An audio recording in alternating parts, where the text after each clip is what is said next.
then it comes to be that the soothing light at the end of your tunnel is just a freight train coming your way. Let's talk about it.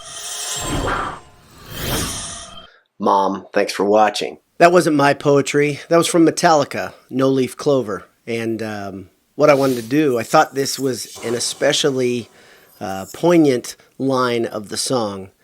When you look ahead at what is coming for not only Maddie's basketball Boilers, but also what's been happening for Purdue's football squad. I'll expound here in a minute. First off, let's talk about basketball. I haven't talked about basketball in a long time, so I've been reading up on the scrimmage reports, listening to the pressers, and what I'm finding is there's a lot of good news out there for our Boilers coming out of that scrimmage. There's some bad news. Sure, Ethan Morton, he has mono. He's been out for 2 weeks. He'll be back in a week as he starts to get back acclimated into the fold for our Boilers. As you know, mono is pretty tough to get over. It's really, really debilitating for a while. Dakota Mathias went through it as a freshman, and Ethan Morton is kind of going around about the same path as Mathias did.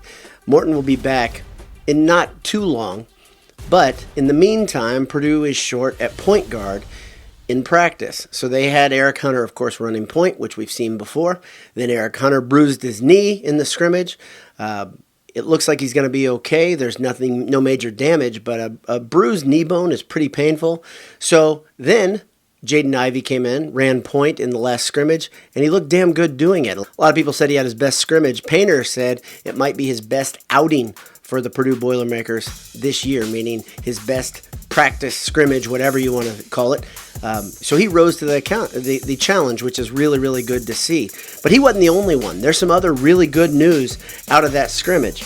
One of the biggest things was Trey Williams went 12 of 13 from the free throw line. That's a pretty big deal.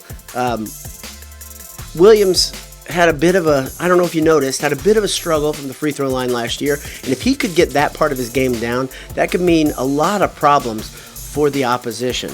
Williams is also just playing very well. He's playing the 4, he's playing the 5. They have a look where they bring in Zach Edey and Williams together. We've seen Twin Towers before for Purdue. We saw Haas and Harms play together. This is a little bit different because you have a bruiser and then an absolute ginormous human. Zach Edey is a big guy. He's 7'4" now. I think he was 7'3" when he was recruited, so he's grown a little bit. He's a big guy, and Williams is going to be an imposing force. But seeing them on the court together in this big lineup is intriguing, if nothing else. Purdue also has a small lineup they've been working on with Gillis and Wheeler at the 4 and 5. Quite a contrast. Obviously, Gillis and Wheeler struggled quite a bit against that Twin Tower lineup. Somebody had to play him.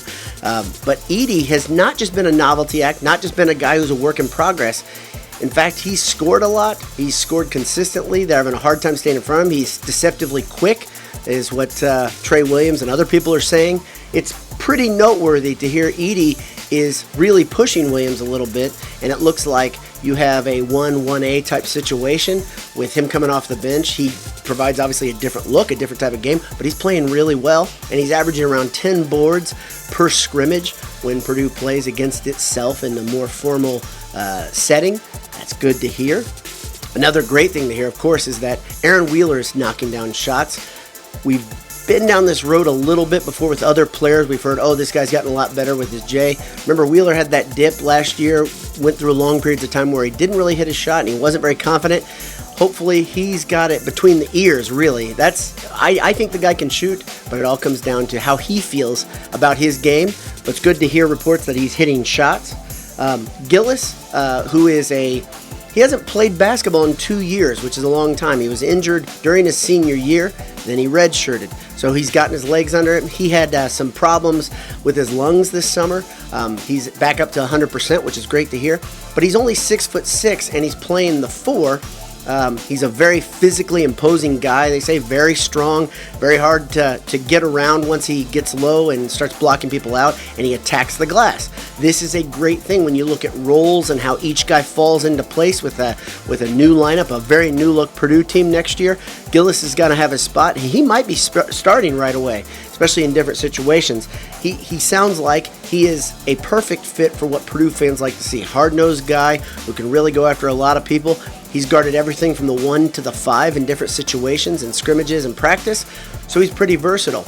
In high school, at 6'6", he was a guy that he says he was one of the tallest people on the court at all times, and he always would his tendency is to drop down further into the lane. Now he's having to go out, guard shots, and on the other end, he's shooting the ball from deeper and being more of a threat to pump fake and then drive, doing a lot of different things, but he feels really confident in his improvements he's made to his game. Check out AJ's. They got 20 beers on tap, and when you are in West Lafayette, you know where to go for Boiled Sports' favorite burger. That's AJ's. EatAJ's.com. On top of all that, this might be the biggest news, and this is the freight train I was talking about. There's a light at the end of the tunnel. It feels like Purdue's in a bit of a lull from a basketball program standpoint, right? Last year, if the season would have played out, they probably wouldn't have made the tournament. And this year, they're not projected very high, according to most media outlets. This team is setting up for something great, and what they're setting up for, to me, is that next year looks incredible. First and Kaufman, two guys that are only verbal recruits or verbal commitments at this point. I generally don't like to talk about recruiting, as you guys know, but in this case, I'm going to talk a little bit about it because it's noteworthy. First and Kaufman both are top 10 all-time recruits for the Purdue basketball program. That's a big deal, and these two big men, they come in with very different games. One is a very finesse wing type player. One is a strong back to the basket guy. And they're going to complement, listen to this class, they're going to complement the freshmen that are right now, freshman eligibility. You have Ivy, Morton, and Newman. Those are great guards. And then you have the upperclassmen that are already pretty well entrenched. This team next year looks like one that could be well-rounded enough to do some heavy damage in conference, but I always point at March. And when March comes around, Purdue will have scoring threats on the outside and absolute bangers on the inside. Let's get excited. It's okay to get excited when you look ahead. The Purdue basketball program is in a very good place. As I wouldn't call it a rebuild, I'd call it a rapid reload. They're going to be very good next year. They're going to be pretty good this year, but they're going to be very good next year. But in the meantime, we got an official word yesterday that Purdue's tip-off will be versus Liberty down in Melbourne, Florida on November 25th in the Space Coast Challenge. That's a very, very good thing. They play Liberty, and then they have the opportunity to play some Power 5 conference teams. Liberty, a tournament team, a very good team, a test right away. This is not a tune-up by any means. I haven't heard anything if they're going to have any scrimmages. I don't know. This year is still screwy, but that's good news to know that they're forging forward and the schedule is really taking shape.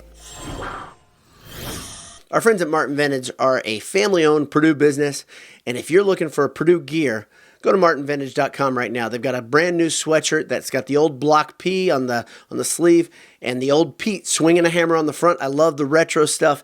There's a hoodie or there's a crew neck. Check them out, martinvintage.com. On the football side of the coin, after a week off due to COVID concerns at Wisconsin, Purdue gets ready for a primetime game versus Northwestern at 7:30 in God's country, and they're going to be honoring the 2000 Boilermaker football team. This will be fun. I have a feeling there are some tea leaves that are pointing this way, that Purdue is going to honor that team with some throwback uniforms or helmets at the very minimum. Maybe the P with the rose through. Maybe they'll have the entire head-to-toe Drew Brees era uniform. That's what I'm hoping for. I really don't have any insider information. I just feel like they're due for a special uniform. We haven't seen any new looks this year, and Brom tends to do that once a year. And I think this is what's going to happen. But on top of that, you have some pretty fun stuff happening. Bowl projections are starting to come out. Purdue's 2-0. Northwestern is 3-0. This is a big game. A lot of people call this the game of the week nationally. I think it probably is. When you look around, it's definitely up there, if not absolutely the game of the week. The cool thing that's happening is Purdue is being projected from every place from the Pinstripe Bowl up to the Outback Bowl right now. And this week's game, the way Purdue plays, the end result will affect all of that, obviously. Also, very noteworthy, I'm not a Vegas guy. I'm not a bettor. You probably know that. Some of us on the site are. But Purdue has entered the conversation in Vegas odds for a national title. There's 300-1 odds for our Boilermakers to win the national title. Now, I don't put a ton of stock in that other than there's real money being exchanged with our Boilers involved, and they're on the board. That matters. It's not, like I told you, I'm not a bettor, but it is something that is noteworthy to see Purdue being mentioned in the conversation. At 2-0 and being one of the few undefeated teams left in America, with even all these weird things as shuffling continues and games get delayed and held back, being an undefeated team really matters, even if it's only 2-0. Oddly enough, speaking of Vegas, Purdue was favored when the line opened. They were favored by, I think, 2 points. Then after Jeff Brom's press conference, the odds switched, and now Northwestern is favored. I think part of the reason they switched is because there's still no mention of Rondale Moore's status. There's no real mention of Karlaftis. It sounds like Karlaftis won't play. Sounds to me like Moore won't play. Sounds to me like King Daru won't play because they spoke so highly of Zander Horvath and his role, and I'll expound a bit on this in just a second. But there's a lot of things out there that say that week of healing that Purdue really needed wasn't the greatest because some of the injuries Purdue took on in the last game versus Illinois were a bigger deal than thought. Cam Craig is out for the season. He's had surgery. Good news on the other side of that is Anthrop, his shoulder is healing nicely. He has started to practice in the orange jersey. If you're looking for a gift for somebody who is really hard to buy for, check out gridironmetalworks.com. Get a Purdue great or get one with one of the military branches on there from your friends and family or even another school. They have some other licenses. You know, there's only one school that matters to us, though, here. GridironMetalworks.com, our pals, Purdue people. The big takeaway, I kept hearing Horvath's name, and I kept seeing it when you looked at all the different coaches talking and all the players being focused on.